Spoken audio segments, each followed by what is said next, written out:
Nous allons voir aujourd'hui pourquoi est-ce qu'un pervers narcissique ne s'excuse jamais. Et Dieu sait que des excuses, t'aurais adoré avoir ça. Pendant la relation, t'aurais adoré que l'autre prenne sa part de responsabilité. Pendant la rupture, t'aurais aimé qu'il fasse son mea culpa. Après la rupture, des mois après, t'aurais aimé que cette personne reconnaisse que oui, il t'a fait du mal, que oui, il était toxique et que tout ça, c'est de sa faute. Malheureusement, tout ceci n'est jamais arrivé. On va découvrir pourquoi aujourd'hui, et cette vidéo est divisée en deux parties. La toute première, on va comprendre sa partie à lui, pourquoi est-ce qu'il ne se comporte pas en faisant des excuses, et on va aussi parler de toi vers la fin de la vidéo. Avant de démarrer, si vous le souhaitez, abonnez-vous à cette chaîne. Il y a aussi un quiz qui s'appelle est-ce que cette personne est perverse narcissique ou pas? Et si vous souhaitez me contacter, il y a un lien qui est juste en dessous pour m'avoir au téléphone. Commençons par parler de lui ou elle. Je rappelle que narcissique peut être un homme ou une femme à 50-50. Ensuite, on parlera de toi. Cette personne est coincée dans son ego.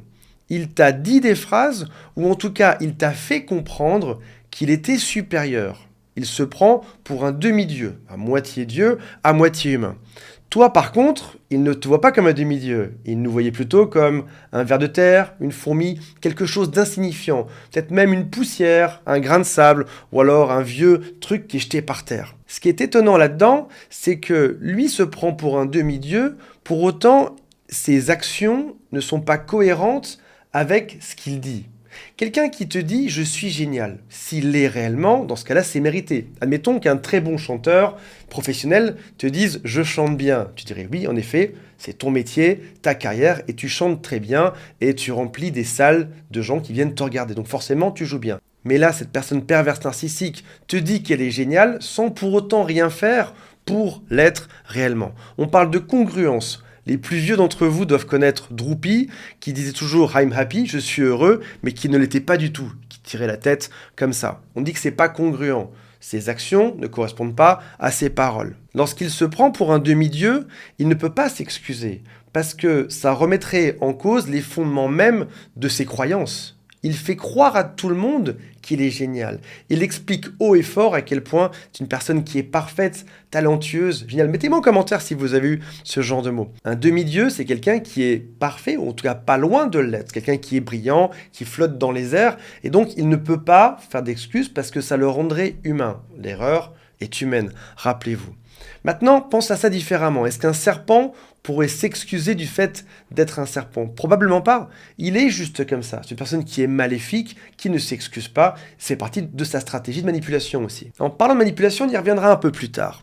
Maintenant, parlons de changement et d'évolution. Je ne suis pas la même personne que lorsque j'étais un enfant de 7 ans. Je suis devenu un adulte. J'ai progressé, j'ai évolué. Dans mon parcours, j'ai fait des erreurs que j'ai comprises. C'est ce qui fait que je progresse et que tout le monde progresse. Tout le monde, sauf les pervers narcissiques. Voici l'équation de l'évolution. C'est-à-dire comment est-ce qu'un être humain évolue grâce à ceci. Empathie plus remords égale évolution. Je m'explique. Si demain je vais boire un café avec un ami et que je lui fais une blague, mais qu'elle s'avère être une mauvaise blague, par empathie, je le vois triste, je comprends qu'il est triste, et j'ai des remords. Comme c'est mon ami, il faut juste faire une blague pour le faire rire. Malheureusement, c'est une mauvaise blague. Je comprends que je lui ai fait du mal, j'ai des remords, je regrette ça, et le lendemain, je vais m'excuser. Donc en gros, en m'excusant, j'ai une évolution. Je comprends qu'à cet ami, je ne peux plus faire ce genre de blague. Dans mon travail, si jamais je me trompe, si jamais par exemple je fais des vidéos YouTube et qu'elles sont mal montées, qu'il y a des problèmes, j'ai de l'empathie, ou assez en tout cas pour comprendre qu'il y a un souci, et ensuite j'aurai des remords où je vais comprendre que j'ai mal fait, et puis je vais évoluer. Pervers narcissique ne fonctionne pas comme ça, parce qu'il n'a pas d'empathie et parce qu'il n'a pas de remords. Il ne peut donc pas évoluer. On dit souvent qu'un pervers narcissique, c'est un cerveau d'enfant dans un corps d'adulte, et finalement c'est réel, il n'a jamais progressé. Leur âge estimé mental est quelque part entre 5 et 9 ans. Si jamais tu as un doute, je vais te citer des verbes et tu vas me dire à qui ça te fait penser. Qui est-ce qui boude sur Terre? Ton pervers narcissique, bien sûr. Mais un enfant de 5 ans peut bouder. Si jamais le mien, je ne vois pas de chocolat ou de gâteau lorsqu'on va dans les grandes surfaces, il boude, il parle plus, il fronce ses sourcils comme ça. Qui est-ce qui va critiquer en permanence ou s'énerver de temps en temps? Un enfant aussi. Qui est-ce qui va faire des crises, se venger? Qui est-ce qui veut toujours des cadeaux? On parle bien d'un comportement enfantin.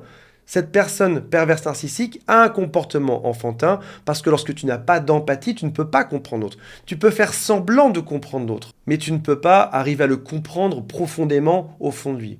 S'il en manque cette partie du cerveau au sens propre ou figuré de l'empathie, ils peuvent imiter les humains autour d'eux. Ils peuvent se comporter un peu comme eux, sauf qu'en réalité, ils ne vont pas comprendre exactement pourquoi on se comporte comme ceci ou comme cela parce qu'ils ne sont pas branchés comme nous. Maintenant, on va parler de toi. Le besoin d'obtenir des excuses est quelque chose qui est totalement humain.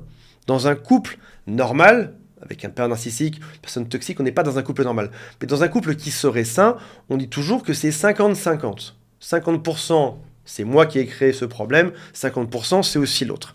Et probablement que toi, dans ce couple-là, tu as fait ta part du travail. Lorsqu'il y avait des problèmes, quand il y avait des crises, tu es probablement revenu vers l'autre en t'excusant. Mettez-moi en commentaire si c'est vrai. Toi, tu as fait ta part du travail pour que le couple survive. Tu t'es probablement excusé pour les 50% de problèmes qui t'incombaient à toi. Et très probablement, tu as attendu que l'autre s'excuse aussi. Malheureusement, en vain. Cette personne ne s'est jamais excusée. J'ai une question qui est un peu dure, mais réfléchis-y pour la prochaine fois. Pourquoi est-ce que tu as accepté de rester avec un partenaire qui ne s'excusait jamais, même pas une fois? Qu'est-ce qui fait que tu t'es dit, on va rester ensemble, ça va bien se passer? Alors peut-être que tu connaissais pas déjà l'équation de l'évolution. Tu te disais, il s'excuse pas, il est fier, mais au fond de lui, il doit s'excuser. Il doit avoir quelque chose qui fait que ça le travaille un petit peu. Ou alors, il t'a donné un prétexte. Il t'a dit par exemple, moi je suis bélier, on ne s'excuse pas, nous les béliers. Ou alors il t'a dit, moi dans ma famille, on n'est pas du genre à s'excuser. C'est mon caractère et c'est comme ça. Et tu as choisi de le croire. C'était un mensonge, ce qu'il t'a dit, mais tu as choisi de croire ça. Est-ce que ce sera un critère pour la prochaine relation que tu auras?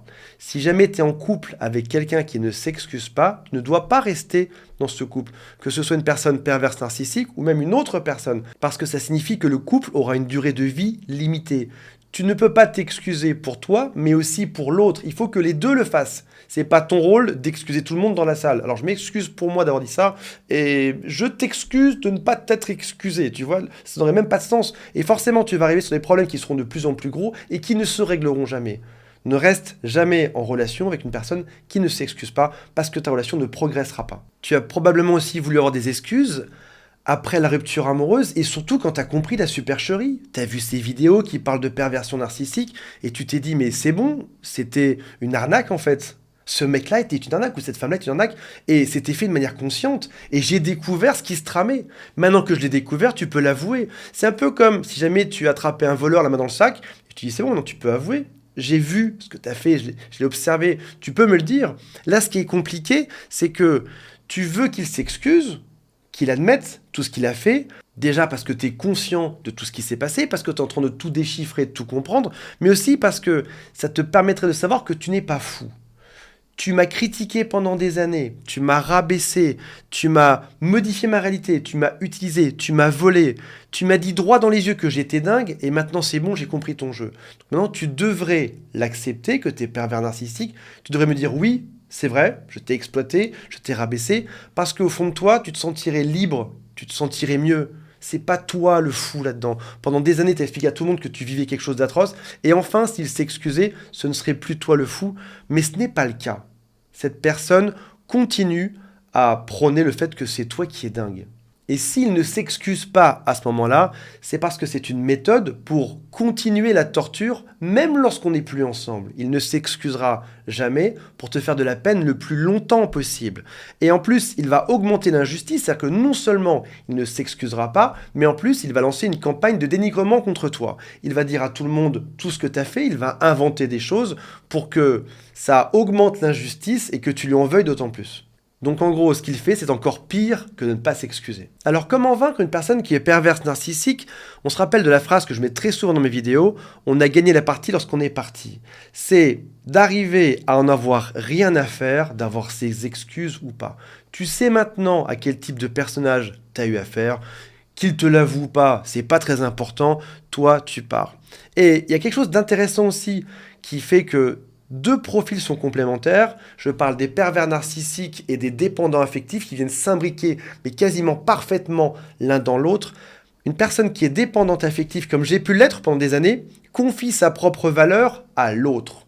En gros, c'est dis-moi que je suis bien, et dans ce cas-là, je croirai que je suis bien.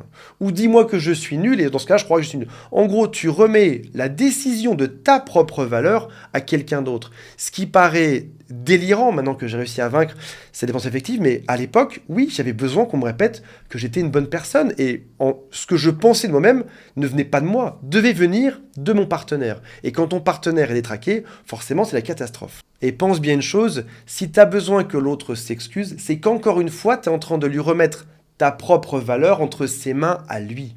Qui te l'avoue ou pas, t'en as rien à faire parce que maintenant, tu sais toi-même au fond de toi que tu es une bonne personne. Deux choses avant de finir. La première, c'est que si vous souhaitez me parler de votre histoire, il y a un lien en dessous pour me contacter. Le deuxième, c'est qu'il y a une personne qui a écrit un livre qui s'appelle Marine Monville. Je vais vous mettre le lien en description de cette vidéo. Elle raconte une relation avec une personne qui est perverse, narcissique, dans un roman que j'ai lu et que j'ai dévoré. Donc voilà, le lien est en dessous. Si ça vous tente, cliquez dessus. Salut à tous, bye.